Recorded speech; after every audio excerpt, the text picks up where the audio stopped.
I am Rashawn McDonald, the host of Money Making Conversation Masterclass, where we encourage people to stop reading other people's success stories and start planning their own. Join us as we travel across the country, visiting small businesses and interviewing celebrities to see how they're running their companies and nonprofits who are making a difference in their local communities. Now sit back and watch as we unlock the secrets to their success.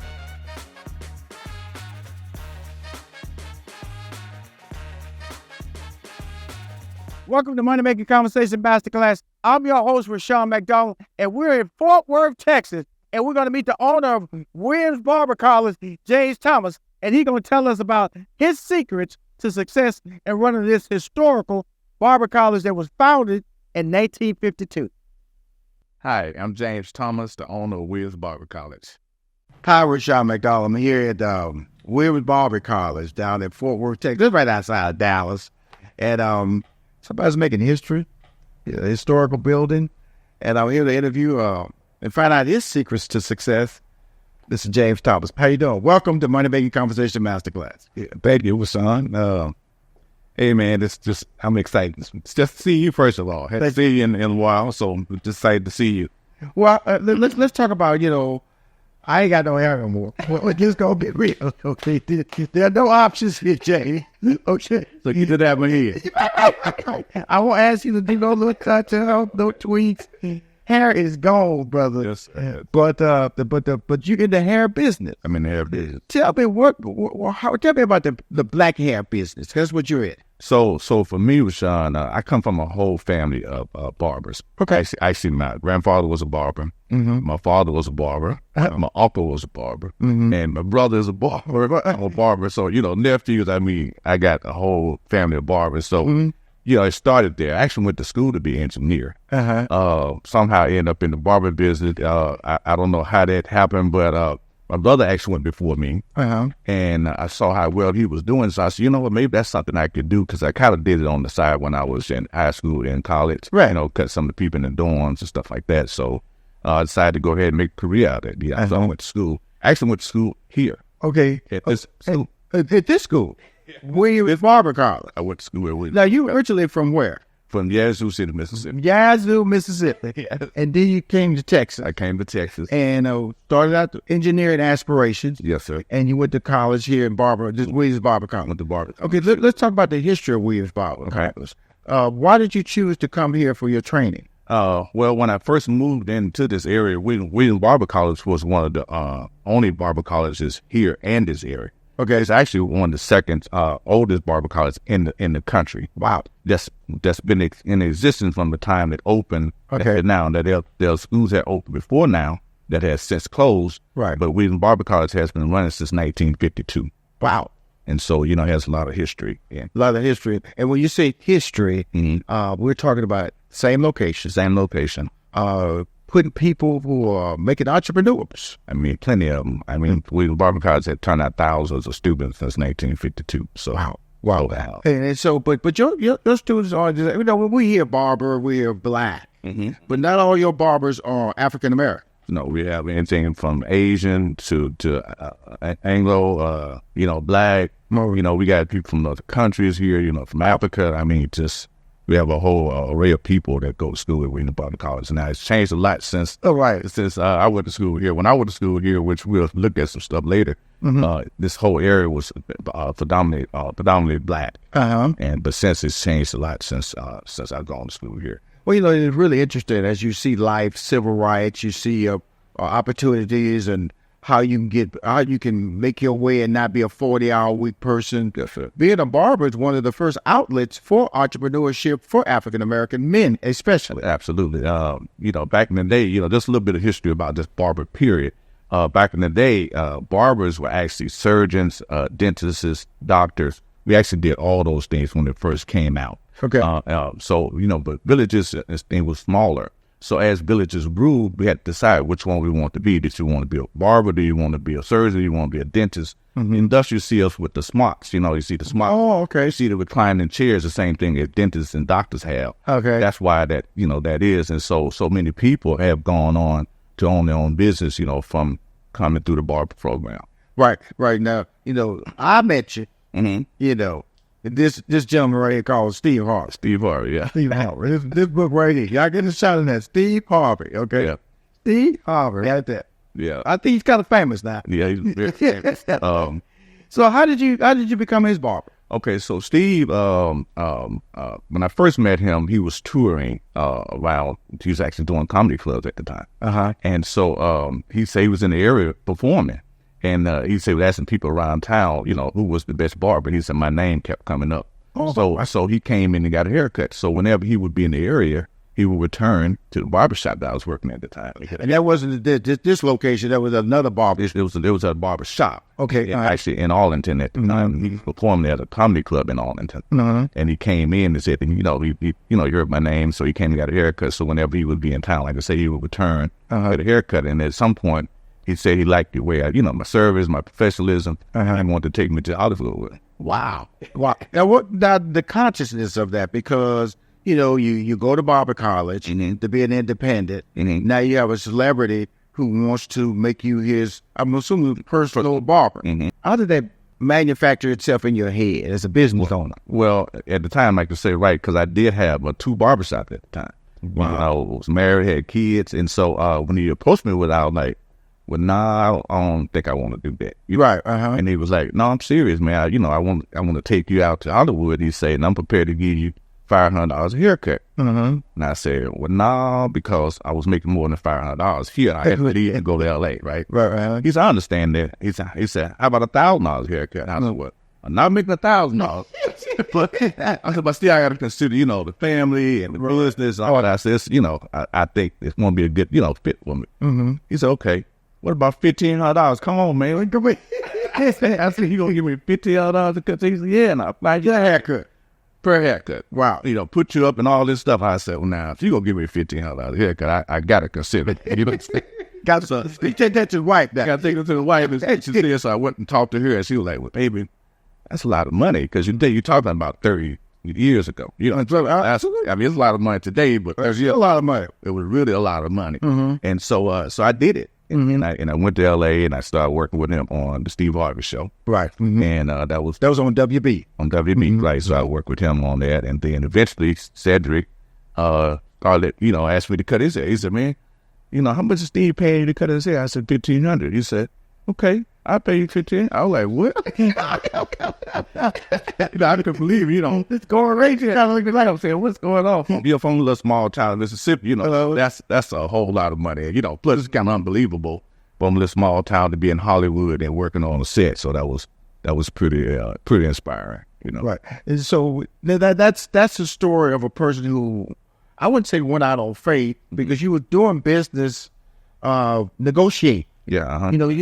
You didn't just jump out there and say a major star, because he was a major star at the time. He was hosting Showtime at the Apollo all those years before he got the WB opportunity. Absolutely. And before that, he was on ABC, Me and the Boys. Right. They went from ABC, Me and the Boys to the WB. So we're talking about a really substantial celebrity who approached you. But still, you negotiated because you felt that you still had to keep the business part in front of the celebrity part, correct? Absolutely right. Because I get that question a lot, because I go out and speak a lot. Obviously you're holding my book.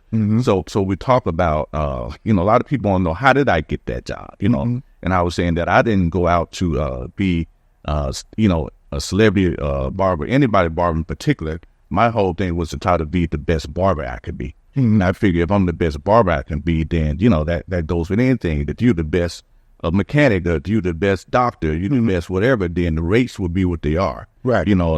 People willing to pay money for the best. And so my whole thing was to strive to be the best at what I was doing. We're in the barber college. Williams Barber College. I'm just asking, it's a family that you purchased this? Right. So when I came here, Mr.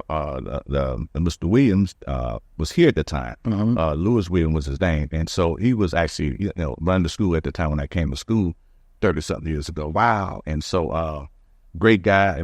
I learned a lot from him. I would be like the first student here in the morning. I would sit in the kitchen and make breakfast, and he would teach me about all the things of business and the barber business. And I wouldn't be the last one here. We'd be the one cleaning up in the evening, because I really wanted to pick this guy's brain, because they say if you want to be the best at something, the best way to get there is follow somebody already been there. Right. And so that's kind of like how I did it. So that'd be one of your secrets to success. Right. Mentorship. Mentorship is definitely important. Like I say, you know, the easiest way, in my opinion, is to follow somebody who's been there. Right. And so that was what I did with him.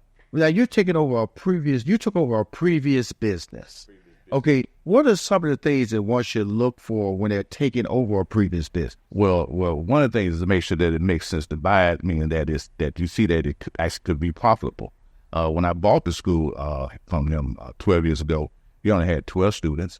The son was running it. His name was Cecil Williams, and taken it over. His father has, you know, since passed. So you increased the students to consider Williams Barber College. Absolutely. I mean, like I said, we took it over. We had 12 students.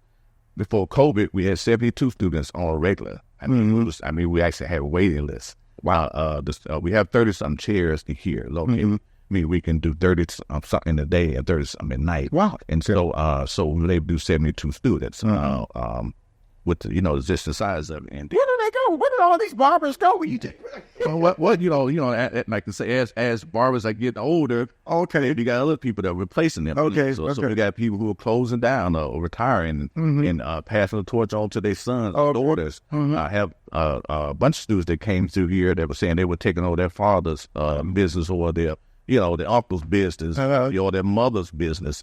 So you know, a lot of that happens as well. So yeah. Wow, man, it's really amazing. So when they come here, what is the process of how this school works? You know, so in barber business, you have theory, you have practical. Okay. So theory based, you know, is the book. So we actually go in the classroom, we sit down, and we actually go through the textbook, and we teach them all the things that goes into becoming a barber. You know, we show them. We have videos, all kinds. We have different classes that we teach them. About everything from, but believe it or not, from anatomy and physiology, all the things that go, you know, with the body, the diseases and different things that people can actually can catch while, you know, being a barber, pass on to other people, and as well as the techniques of barbering. You know, so we teach them all that in the class, and then they get to come and practice that stuff on the floor. Right. We do it on mannequins as well as live clients that come in and but this kind of prices, you know, they get practice on live clients. So wow. You know, I seem to believe that you are a staple of the community there. Absolutely. I mean, people love us. We do a thing called $2 Tuesdays, where people get to come in. So the first time I advertised it, people came and said, "Are you all really cutting hair for $2?" And he was like, "Yes, sir. Yes, ma'am." They was like, "Man, I haven't seen that since I was a kid." Yeah, right. We do that, you know, for two reasons. One, it helps the community. You know, you got a lot of low-end income people, right? Have 4 or 5 kids, right? And to have to, you know, pay prices for haircuts today, I think $40, $50 now, right, for average haircut. So you come in, you know, a person got, you know, 4 kids. You're talking about $150, you know, $160 for those kids. When you come in and get, you know, $2 haircuts, you know, for $20, take care of all of them. So you know. Right. So those type of things, and then it gets a lot of flow of clients for the students to have practice on as well. So it's a win-win. Well, you know, it's a win-win for me. First of all, I'm enjoying your conversation about what you're doing in the community as a business person. But one of the things that, you know, when you make these investments, make these transitions, there's always a low point when you go, man, I messed up, man. This is not how I planned it. Can you tell us one of those moments? Well, one of the first moments when I first bought it, you know, I had 12 students. You know, I had been traveling with you all, you know, for years in the entertainment business. You know, making a really great living. So the transition from there to a small business, right? You're not really sure what it's going, you know, it's going to be. You're talking about at the time we had 12 students. I think tuition was like for 30-something hundred. So you're talking about $60,000-$70,000, you know. Right. From, you know, being out on the road with you all and making, you know, hundreds of thousands of dollars. Right. It was a big transition that along. And then just, you know, just, am I making the right decision? Right. And then the other thing, the other big decision was when COVID hit, you know, because when it hit, it closed down all the barbershops, all the barber schools, all the beauty salons. I think like, wow, did I make, you know, did I make the right decision? Right. I had 72 students before the pandemic hit. Right. Came back, I had 20-something students. Right. It just happened. But always right. What happened? So But amazingly, it turned around. I think right now we have close to 50 students now. So, things are making a climb, for the better. So it's times like that you wonder, like, am I in the right business? Should I be looking to do something else?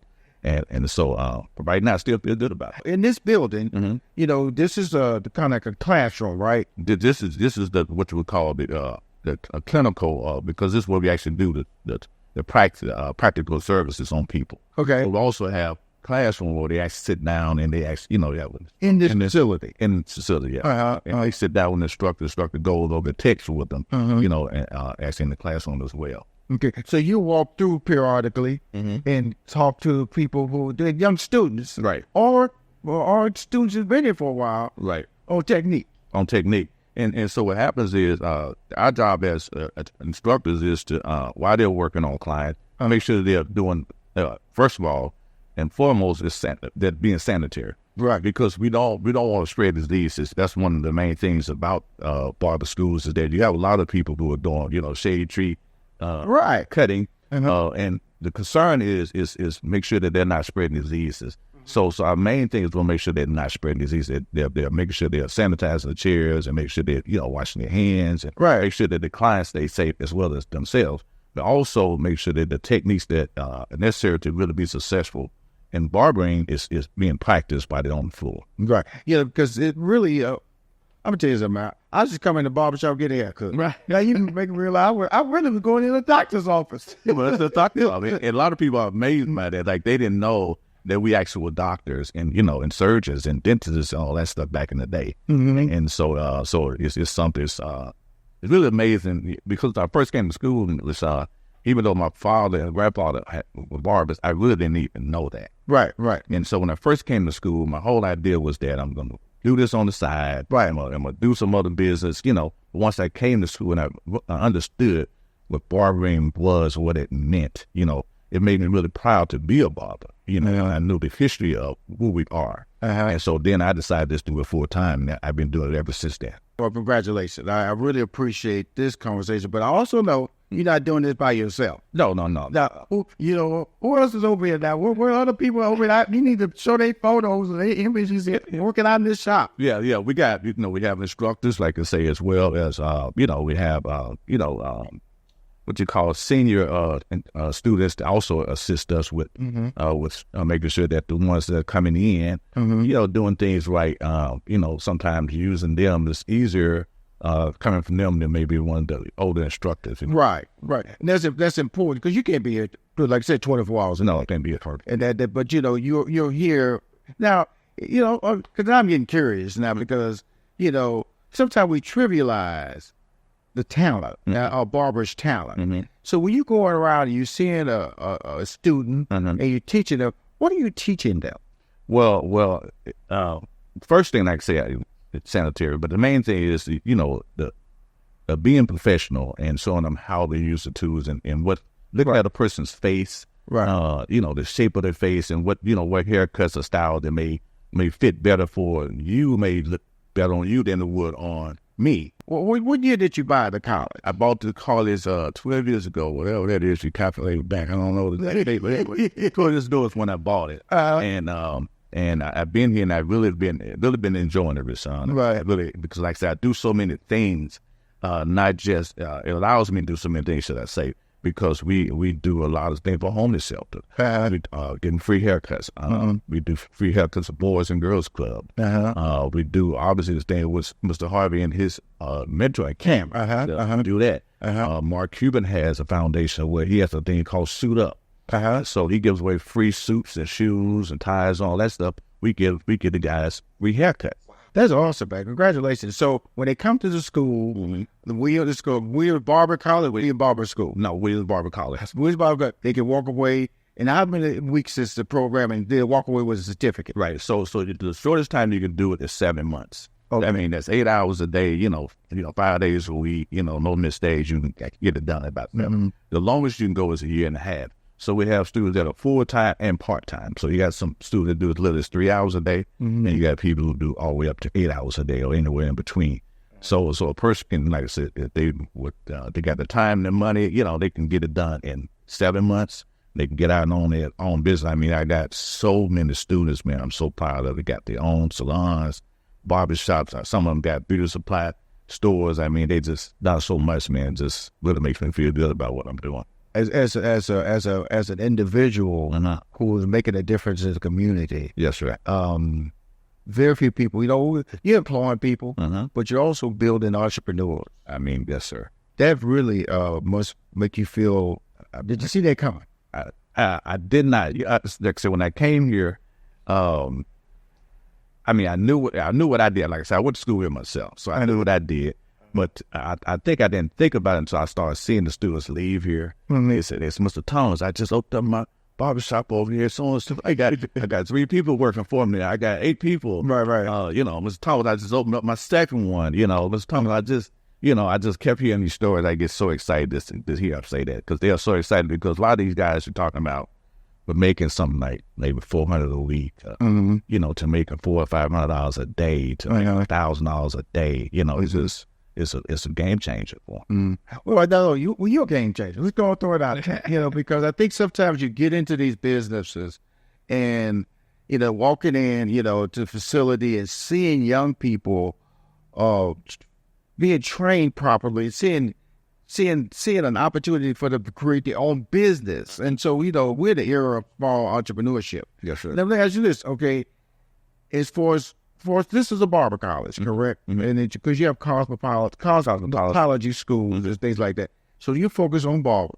Okay, what is the gender breakdown? Do women come in to be trained? Okay, we got. I mean, one time right now, I think I have about 6 females in school right now. But one time was something, I think I had about 18 females, and maybe, 50, men. That's quite a few females. Nightclub, brother. It was quite a bit. So yeah, it's the demographic is changing on that as well. I mean, like we got a whole lot of, and women do it extremely well. Right. I mean, just think about it. You got a beautiful lady cutting your hair, give her a facial massage, get her a shave. Right. They can cut. And can cut. And because a lot of them they pay really close attention to detail. Right. And so a lot of men just want to wait and let a female do them. So yeah, they do it remarkably well. Good. So is your wife involved in the business? She is. Because I know you told me it was a show, and I bought it. She wanted to tear it down. You see, the heck with the history. Let's start fresh. Right. She does a lot of work in the office and stuff like that. But she also is a barber as well. Okay. So she does a lot of. She really is involved in it. Yes, sir. So before we wrap up the conversation, Walmart Business is a little surprise for you. They're setting you up. They're setting you up with a 6-month Walmart Business Plus membership. So there's free shipping and limited time offers on products for business owners and 2% rewards on any purchase over $250. Now I know you can do a lot at Williams Barber College. Brother, no way. This is just really going to help. They're going to give you a $1,000 e-gift card. 1,000. That's what you can use it for whatever your needs are here at your college. And brother, all you have to do is go to business.walmart.com and it's yours for your service. $1,000, James. I really appreciate that. Hey man, I appreciate you, man.